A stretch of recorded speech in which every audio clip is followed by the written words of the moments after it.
I thought it was just a dream. Until I woke up bleeding. I used to think dreams were harmless.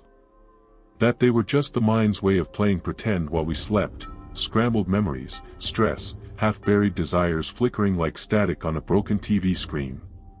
But that was before I started waking up with dirt under my fingernails. Before I found the photograph that no one took. Before the night stopped ending. The first time I had the dream, it felt more like a memory. I was standing in the middle of Route 17, right outside the tree line near Dalton's Hollow. The air smelled like damp leaves and ozone. Everything was tinted blue, the way things get just before dawn, when the world is holding its breath. I looked down, and I was barefoot. The pavement was cold, sticky. I was breathing hard like I'd been running. And in the distance, right at the edge of that curve where the fog collects, there was something watching me. Not moving. Not blinking. Just watching. I woke up gasping, convinced someone had been standing at the foot of my bed. But the room was empty. Or at least, it looked empty. The next morning, I shrugged it off. Stress, I told myself. I'd been working late hours at the mill, barely sleeping, barely eating. My sister, Mallory, said I was burning out. She'd been right about a lot of things, but I didn't want to hear it. I was 35, divorced, still living in the house our parents left us. I figured the worst thing haunting me was regret. But the dreams kept coming. Every night. And every night, they went further. On the third night, I saw the thing more clearly. It was tall, impossibly tall, with arms that hung too long and joints that bent in ways they shouldn't. Its head was wrong, not quite human, like something carved out of driftwood and forgotten in a flood. But it didn't chase me. It didn't scream. It just stared. Like it knew me. When I woke that morning, my feet were bleeding. I checked the sheets, clean. The floor. Nothing. But the soles of my feet were raw, blistered, and blackened with what looked like mud. I tried to laugh it off, even as I limped to the bathroom. Tried to tell myself I must have wandered sleepwalking. But something deeper, something colder, had already settled behind my ribs. A quiet knowing. That I hadn't just dreamed it. I'd been there. Dalton's Hollow had always had stories. Back in school, we used to scare the new kids with tales of the woods swallowing people whole. The older ones said it used to be a graveyard before the trees grew in, that the headstones sank and the bodies stayed. Some said there was a witch buried deep in the dirt, and if you heard her voice in your dreams, you were marked. I laughed at all of it. Everyone did. Until they didn't. I told Mallory about the dreams. She didn't laugh. She asked if I'd taken anything, melatonin, Ambien, anything that might trigger sleepwalking or hallucinations. I hadn't. I was stone sober, and that's what scared me most. That I wasn't losing my mind. That it might actually be real. On the seventh night, I didn't go to sleep, I tried to outlast it. Drank coffee until my hands shook. Paced the living room. Blared music. Anything to stay awake. But sometime after 4 a.m., I blinked, and I was back on Route 17. This time, the sky was darker. The thing was closer. It spoke. Not with words. Not exactly.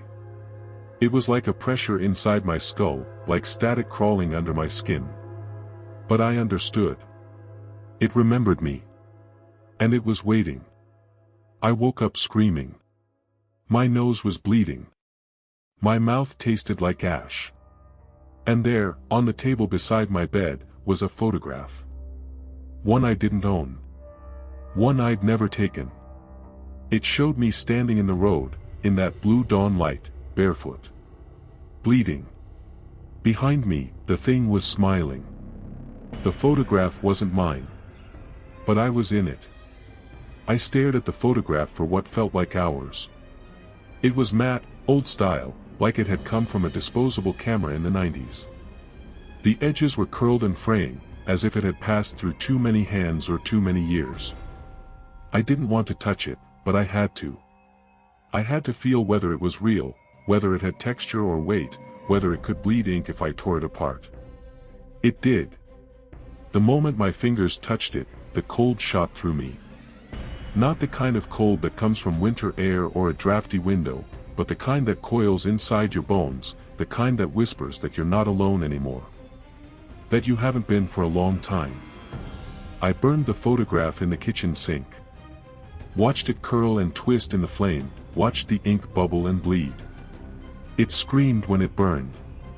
No, not out loud. It was more like something inside me screamed, some buried part that hadn't had a voice until then. My ears rang for hours. I started keeping the lights on. Every room. Every bulb. The electric bill could be damned. Mallory came over that night and asked why the house was lit up like a Christmas tree. I lied. Told her I was just feeling a little jumpy, maybe even slipping into some seasonal depression. She said maybe I should see someone. I said maybe she should mind her business. We fought. She left. The house got very quiet after that. And the dreams returned stronger. This time I was underground. No sky, no road. Just stone and root and earth pressing in from all sides. I couldn't move.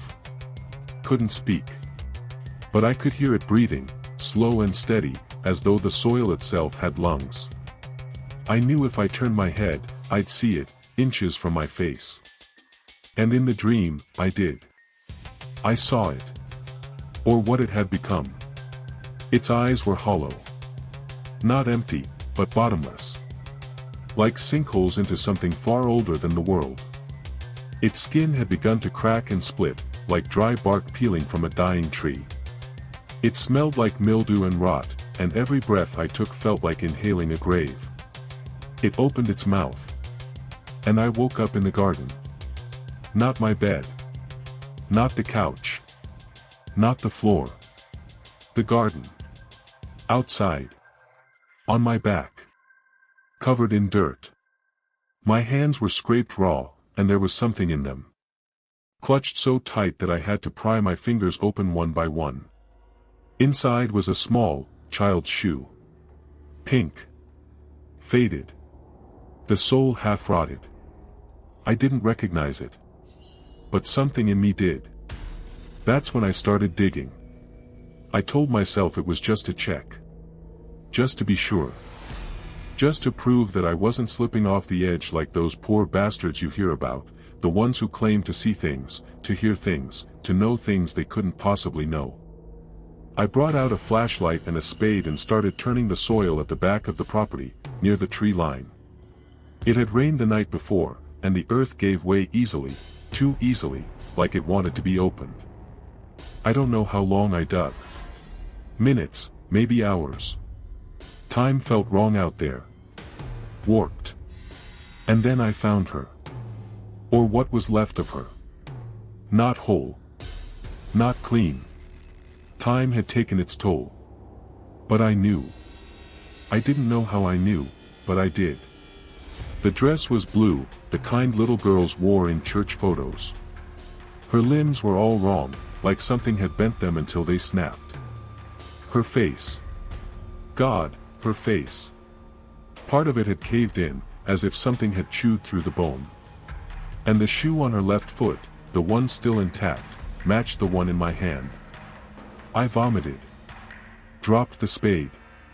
Staggered backward until I hit the fence, gasping like I'd drowned in mud. My heart wouldn't stop hammering. I thought I'd pass out. Thought I wanted to. But then I heard it. From the woods. That breathing. Slow. Steady. Waiting. She went missing years ago. I just dug her up in my backyard. I don't remember walking back to the house. I must have. I must have moved.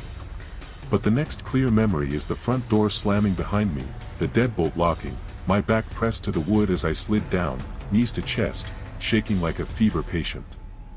My clothes were wet with dirt. My skin smelled like turned soil and rot. The shoe, that godforsaken shoe, was still clutched in my hand. I threw it across the room. It hit the far wall and landed with a soft, pitiful thud. That's when the lights went out. All of them. The hum of electricity vanished like a sucked-in breath. The heater stopped. The fridge went silent. Even my watch died, the ticking just quit. I was wrapped in a silence so complete, so total, it felt alive. Like something had reached into the wiring of the world and shut it off just for me. And then, the whisper. Not words. Just a sound, slithering through the hallway. A hush that had weight. Like something brushing its fingers along the edge of the walls. Like breath on skin. I couldn't move. I wanted to, God, how I wanted to, but my limbs were frozen. Not paralyzed. Just, unwilling. As if some primal instinct had taken over and decided movement meant death. The whisper stopped outside the bedroom door. I live alone. Or I did. The doorknob turned. Slowly. No rush. No hesitation. It was so quiet, I could hear the metal groan, could feel it vibrating through the floorboards. I didn't breathe. I didn't blink. I just stared. And in the dim glow from the streetlight outside, I saw the shadow stretch across the floor like spilled oil. Long arms. Slouched spine. Head cocked too far to the left, like it was listening through the wood. Then, silence again. It never opened the door. It didn't need to. The next morning, I was in the hallway. On the floor. Face down. No door had been touched. No windows broken. And yet, my back burned like it had been raked with hot metal. I pulled up my shirt and found 4 long, blistered scratches. Not deep, not bloody, but angry. Like a warning. I called Mallory. Told her I needed to see her. Now. She didn't ask questions. Just came. When she got there, I showed her the marks. Showed her the spot in the yard. I don't know what I expected. Tears. Screaming. Denial. What I got was worse. She went quiet. Paler than I'd ever seen her. Then she said, very softly, "You found her." I asked what she meant. She wouldn't look at me when she said, "There was a girl. Years ago. Before you moved back. 8, maybe 9 years old. Went missing after Sunday school. Never found. Some folks thought she ran off. Others said the hollow got her. But nobody ever found her. Until now. I asked why she never told me. She said, because I thought it was just a story. Until now. She left that afternoon. Said she had to go clear her head. But I could tell, she was scared. Not just of the girl. Of me. Like I'd been marked. I didn't sleep that night. Couldn't. The house felt too quiet. The kind of quiet that crushes your ears. Around 3 a.m., the dreams tried to drag me under again. I could feel it, like cold hands on my ankles, pulling me into sleep. Into its world. I fought it. Took caffeine pills. Punched myself in the leg until it bruised. Anything to stay awake. And then, a knock at the door. Not the front one. The basement. Just one knock. Hollow. Soft. Like a child's hand. I don't have kids. I didn't answer. I didn't move. I just stared at that door. It was old, warped from moisture and years of neglect. And in that silence, I saw something move behind it, the faintest flicker. A shadow under the door. As if something was standing there. Waiting. Then I heard the voice. High-pitched. Sweet. Broken. Can I come in? My heart nearly stopped. It wasn't human. Not anymore. She asked to come in. And I said hello. I didn't answer. Couldn't. My mouth was too dry to speak, my body too locked in place. The voice on the other side of the basement door sounded like it had come from a cassette tape that had been left in the sun too long, warped, slow, almost sweet. A little girl trying to sound polite. But something else was behind it. Something deeper. A vibration under the words. Like another voice hiding beneath hers, mimicking her, one octave too low, one beat behind. Please, she whispered again, it's so cold down here. I wanted to scream. To run. But all I did was sit there, knees tucked to my chest, staring at the space under the door, waiting for the shadow to shift. And it did. It pulled back. Slid away. For a second, I thought I was safe. But that night, I slept. I don't remember lying down. Don't remember closing my eyes. But I dreamed, or maybe I didn't. Maybe that's the lie we tell ourselves, that dreams are separate from waking life. That they don't bleed through. That they don't pull. I was back in the hollow. Only now it wasn't a road or a basement. It was a tunnel. Earth pressed in on all sides. Roots hung from the ceiling like veins, pulsing. The thing was there, ahead of me, its back turned, walking with that impossible, swaying gait, all two limber joints and clicking bones. And behind it, hand in hand, walked the girl. I recognized her face. Dirt smudged. Half decayed. And smiling. They didn't speak this time. Just walked deeper into the dark. And I followed. The farther we went, the tighter the tunnel became. My shoulders scraped the walls. My breath came in short gasps. I could feel the air getting hotter, thicker, like the inside of a lung. I wanted to stop. Turn around. But something behind me was closing in. Not footsteps. Just pressure. A closing door without hinges. And then I was falling. The ground vanished beneath me, and I plummeted into nothing. I woke up in my bed. Screaming. My room was upside down. Furniture on the ceiling. Sheets on the floor. The mirror cracked from corner to corner. But nothing else moved. Nothing made sense.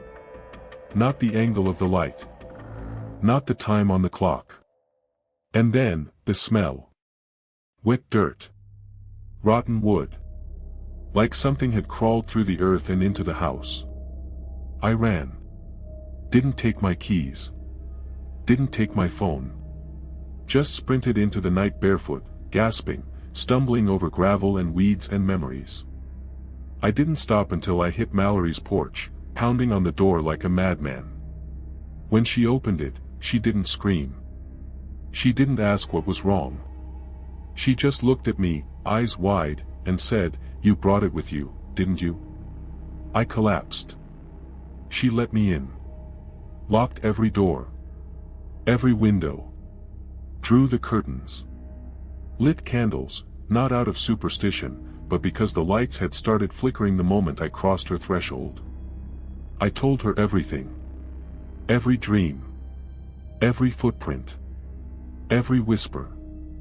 She listened in silence, nodding, like she had been waiting years to hear it. And when I was done, she told me a story. One that Grandma used to tell her when they were kids. About the hollow. About it. About how something old had been buried under that land long before the town ever existed. Something that didn't forget. Something that remembered names, names spoken in dreams, names written in the dark. And once it had your name, it never gave it back. Mallory had only one question for me: did you ever answer her?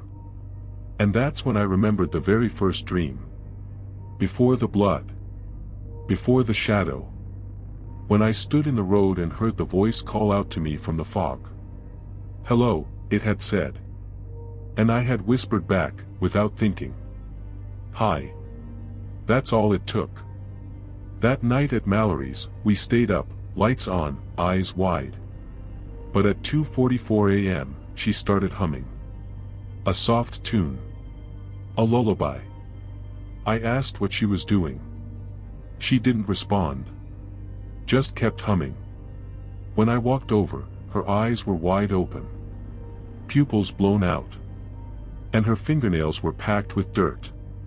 She looked up at me and smiled, not her smile. Not Mallory's. Something else wearing her teeth. And she whispered. I let her in. She collapsed. And outside, just beyond the window, something moved beneath the porch. Something tall. Something thin. Something smiling.